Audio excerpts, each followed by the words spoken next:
ದೇವರ ಪರಿಶುದ್ಧ ನಾಮಕ್ಕೆ ಸ್ತೋತ್ರವಾಗಲಿ. ಈ ದಿನದಲ್ಲಿ ನಾವೊಂದು ವಾಕ್ಯವನ್ನು ಧ್ಯಾನಿಸುವುದಕ್ಕಿಂತ ಮೊದಲು ಕೆಲವೊಂದು ಮಾತುಗಳನ್ನು ನಾವು ಇವತ್ತು ತಿಳಿದುಕೊಂಡು ಅನಂತರ ನಾವು ದೇವರ ವಾಕ್ಯವನ್ನು ನೋಡೋಣ. ನೋಡ್ರಿ, ಈಗಿನ ಕಾಲದಲ್ಲಿ ಮನುಷ್ಯರ ಮನಸ್ಥಿತಿ ಹೇಗಿದೆ ಎಂಬುದಾಗಿ ನಾವು ಒಂದು ಸಾರಿ ಆಲೋಚನೆ ಮಾಡುವುದಾದರೆ, ಫಾರ್ ಎಕ್ಸಾಂಪಲ್ ಆಗಿ ನಮ್ಮ ಮನೆ ಅಕ್ಕಪಕ್ಕದಲ್ಲೋ ಅಥವಾ ನಾವು ಕೆಲಸ ಮಾಡುವಂತ ಕೆಲಸದ ಸ್ಥಳದಲ್ಲೋ ಅಥವಾ ನಮ್ಮ ಸಭೆಯಲ್ಲೋ ಅಥವಾ ಹಣದ ವಿಚಾರದಲ್ಲೋ ಯಾರಾದ್ರೂ ಒಬ್ಬರು ನಮಗಿಂತ ಹೆಚ್ಚಾಗಿ ಬೆಳೀತಾ ಇದ್ದಾರೆ ಅಂದ್ರೆ ಅವರನ್ನ ಕಂಡರೆ ಇವತ್ತು ನಮ್ಗೆ ಇಷ್ಟ ಆಗ್ತಾ ಇಲ್ಲ. ಕಾರಣ ಅವ್ರು ಬೆಳೀತಾ ಇದ್ದಾರೆ ಎಂಬ ಒಂದು ಕಾರಣ. ನೋಡ್ರಿ, ಯಾರಾದ್ರೂ ಒಬ್ಬ ವ್ಯಕ್ತಿ ಒಂದು ಸುಂದರವಾದಂತ ಒಂದು ಮನೆ ಕಟ್ತಾ ಇದ್ದಾನಂದ್ರೆ ನೋಡುವಂತ ಜನರು ಹೇಳ್ತಾರೆ, ಇವನು ಎಷ್ಟು ಕಲೆಗಳನ್ನು ಒಡೆದು ಈ ರೀತಿಯಾಗಿ ಹಣ ಸಂಪಾದನೆ ಮಾಡಿದ್ದಾನೋ, ಇವನು ಮನೆ ಕಟ್ತಾ ಇದ್ದಾನೆ ಎಂಬುದಾಗಿ. ಅಥವಾ ಯಾರಾದ್ರೂ ಒಬ್ಬನು ಒಂದು ಪೊಸಿಷನ್ ಅಲ್ಲಿದ್ರೆ ಇವನು ಎಷ್ಟು ಜನರನ್ನು ಮೋಸ ಮಾಡಿದ್ದಾನೋ, ಇವನು ಏನೇನು ಮಾಡಿದಾನೆ ಎಂಬುದಾಗಿ ಅನೇಕ ಅಲ್ಲ ಸಲ್ಲದ ಆರೋಪಗಳನ್ನು ನಾವು ಮಾಡಿ ಅವನ ಮೇಲೆ ಭಯಂಕರವಾದಂತ ಸುಳ್ಳು ಆರೋಪಗಳು ನಾನು ಇವತ್ತು ತರ್ತಾ ಇದ್ದೆ. ಆದ್ರೆ ಅವನು ಪಟ್ಟಂತ ಕಷ್ಟ, ಅವನ ಹಿಂದುಗಡೆ ಇರುವಂತ ಕಷ್ಟ ವೇದನೆ ಯಾರು ನೋಡ್ಲಿಲ್ಲ.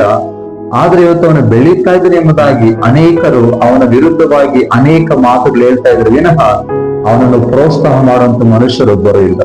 ಆದ್ರೆ ಇದರ ಕುರಿತಾಗಿ ಸತ್ಯವೇದ ಏನ್ ಹೇಳುತ್ತದೆ ಒಂದು ಸಾರಿ ನೋಡೋಣ. ಜ್ಞಾನೋಕ್ತಿಗಳು 16ನೇ ಅಧ್ಯಾಯ 25ನೇ ವಚನ ಈ ರೀತಿ ಹೇಳಲ್ಪಡುತ್ತದೆ, ಮನುಷ್ಯನ ದೃಷ್ಟಿಗೆ ಸರಳವಾಗಿ ತೋರುವ ಒಂದು ದಾರಿಯುಂಟು, ಕಟ್ಟ ಕಡೆಗೆ ಅದು ಮರಣ ಮಾರ್ಗವೇ. ಇವತ್ತು ದೇವರ ವಾಕ್ಯವನ್ನು ಕೇಳುವಂತ ಎಲ್ಲಾ ಸಹೋದರ ಮತ್ತು ಸಹೋದರಿಯರೇ, ಇವತ್ತು ಯಾವುದೊಬ್ಬ ವ್ಯಕ್ತಿ ಬೆಳೀತಾ ಇರ್ಲಿ ಅಥವಾ ಅವರೊಂದು ಸ್ಥಾನದಲ್ಲಿರ್ಲಿ ಅಥವಾ ಅವನು ಹಣದಲ್ಲಿ ಬೆಳೀತಾ ಇರ್ಲಿ, ಅನೇಕ ತರವಾದಂತ ವಿಧದಲ್ಲಿ ಬೆಳೀತಾ ಇದ್ರು, ಎಲ್ಲರಿಗೂ ಒಂದೇ ಒಂದು ಮಾತು ಸತ್ಯವೇದ ಹೇಳುತ್ತದೆ, ಮನುಷ್ಯನ ದೃಷ್ಟಿಗೆ ಸರಳವಾಗಿ ತೋರುವ ಒಂದು ದಾರಿ ಉಂಟು. ನೋಡ್ರಿ, ಒಬ್ಬ ಮನುಷ್ಯನು ಹಣದ ವಿಚಾರದಲ್ಲಿ ಅವನು ಬೆಳಿಬೇಕಾದ್ರೆ ಅವನು ಎಷ್ಟೋ ಕಷ್ಟಪಡಬೇಕು. ಒಂದು ಮನೆ ಕಟ್ಬೇಕಂದ್ರೆ ಅವನು ಎಷ್ಟೋ ಕಷ್ಟಪಡಬೇಕು.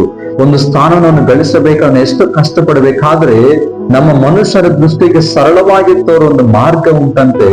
ಆ ಮಾರ್ಗ ಯಾವುದಂದರೆ ಕಟ್ಟ ಕಡೆಗೆ ಅದು ಮರಣ ಮಾರ್ಗವೇ. ಇವತ್ತು ಮನುಷ್ಯನಿಗೆ ಮರಣ ಎಂಬುದು ಅದು ಸುಲಭವಾಗಿ ಬರುತ್ತದೆ. ಆ ಮರಣಕ್ಕೋಸ್ಕರ ಅವನೇನು ಪ್ರಯತ್ನ ಪಡಬೇಕಾಗಿರುವಂತ ಅವಶ್ಯಕತೆಗಳಿಲ್ಲ. ಆ ಮಾರ್ಗದಲ್ಲಿ ಇವತ್ತು ನಾವು ಪ್ರತಿಯೊಬ್ಬರು ಸಹಿತ ನಾವು ನಡೀತಾ ಇದ್ದೇವೆ. ನೀವೆಲ್ಲರೂ ದೇವರ ವಾಕ್ಯನ ಕೇಳುವಂತ ಪ್ರತಿಯೊಬ್ಬರು ಮರಣ ಮಾರ್ಗದಲ್ಲಿ ನಾವು ನಡೀತಾ ಇದ್ದೇವೆ. ಇವತ್ತು ದೇವರ ವಾಕ್ಯನ ಕೇಳುವಂತ ನಮಗೆ ಮರಣ ಯಾವ ಕಡೆಯಿಂದ ಬರ್ತದೋ ನಮಗೆ ಗೊತ್ತಿಲ್ಲ. ಬಟ್ ಆದ್ರೂ ಸಹ ಆ ಮಾರ್ಗದಲ್ಲಿ ನಾವಿತ್ತು ನಡೀತಾ ಇದ್ದೇವೆ. ಅನೇಕರು ಅನಾರೋಗ್ಯದಲ್ಲಿ ಇವತ್ತು ಸಾಯ್ತಾ ಇದ್ದಾರೆ, ಅನೇಕರು ಆಕ್ಸಿಡೆಂಟ್ ಗಳು ಇವತ್ತು ಸಾಯ್ತಾ ಇದ್ದಾರೆ, ಅನೇಕರು ಆತ್ಮಹತ್ಯೆ ಮಾಡಿಕೊಂಡು ಅನೇಕರು ಭಯಂಕರವಾದ ವಿಧದಲ್ಲಿ ಅವ್ರು ಸಾಯ್ತಾ ಇದ್ದಾರೆ. ಆದ್ರೆ ಇವತ್ತು ದೇವರ ವಾಕ್ಯನ ಕೇಳುವಂತೆ ನೀನೊಂದು ಸಾರಿ ಆಲೋಚನೆ ಮಾಡು, ನಾನು ಸಹ ಮರಣ ಮಾರ್ಗದಲ್ಲಿದ್ದೇನೆ. ಒಬ್ಬನು ಬೆಳೀತಾ ಇದ್ದಾನ, ಅವನನ್ನು ಎನ್ಕರೇಜ್ ಮಾಡು.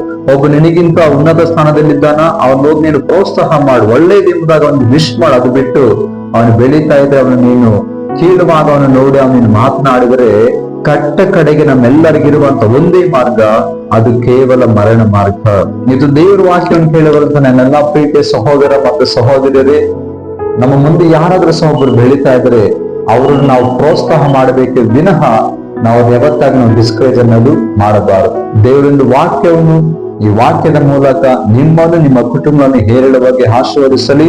ದೇವರೊಂದು ವಾಕ್ಯವನ್ನು ಆಶೀರ್ವದಿಸಲಿ. ಆಮೇಲೆ